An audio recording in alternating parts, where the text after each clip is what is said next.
இன்னைக்கு தமிழ்நாடு மட்டும் இல்லாம ஒட்டுமொத்த இந்தியாவுமே நம்ம கங்கை கொண்ட சோழபுரம் கோயில் பத்தி தான் பேசிட்டு இருக்கு. அதுக்கு காரணம் யாருன்னு பாத்தீங்கன்னா பாரத பிரதமர் நரேந்திர மோடி அவர்கள் தான்.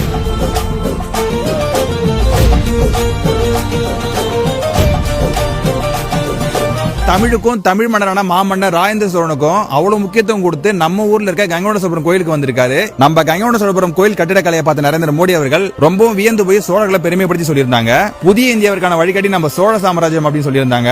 அது மட்டும் இல்லங்க, மாமன்னர் ராஜராஜ சோழனுக்கும் ராஜேந்திர சோழனுக்கும் பிரம்மாண்ட சிலை அமைக்க போறதாவும் சொல்லியிருந்தாங்க. ராஜேந்திர சோழனுடைய வெற்றி பயணத்தின் 1000வது ஆண்டை குறிக்கிற வகையில 1000 ரூபாய் நாணயமும் வெளியிட்டு இருந்தாங்க. அது மட்டும் இல்லங்க, தமிழ் கலாச்சாரத்தோட இணைந்த புனிதமான செங்கோல் நாடாளுமன்றத்தில் இருக்கு நினைச்சு பெருமைப்படுத்தி சொல்லியிருந்தாரு. பிரதமர் நரேந்திர மோடி அவர்கள் ஊருக்கு வந்துட்டு போனதால கங்கை கொண்ட சோழபுரம் கோயில் நிறைய பேருக்கு தெரிய வரும். இதனால நிறைய சுற்றுலா பயணிகள் வர ஆரம்பிப்பாங்க. ஏன் சொல்றேன்னு பாத்தீங்கன்னா, நம்ம லோக்கல் சேனல் மட்டும் இல்லாம ஒட்டுமொத்த நேஷனல் சேனல் வரைக்கும் நம்ம கங்கை கொண்ட சோழபுரம் கோயில் தான் டெலிகாஸ்ட் ஆச்சு. தமிழ்நாட்டுக்கு மட்டுமே தெரிஞ்ச கங்கை கொண்ட சோழபுரம் கோயில் இப்போ ஒட்டுமொத்த இந்தியாவுமே திரும்பி பாக்குது. அதுக்கு காரணமா இருந்த பாரத பிரதமர் நரேந்திர மோடிக்கு நம்மளோட நன்றிகளை சொல்லுவோம்.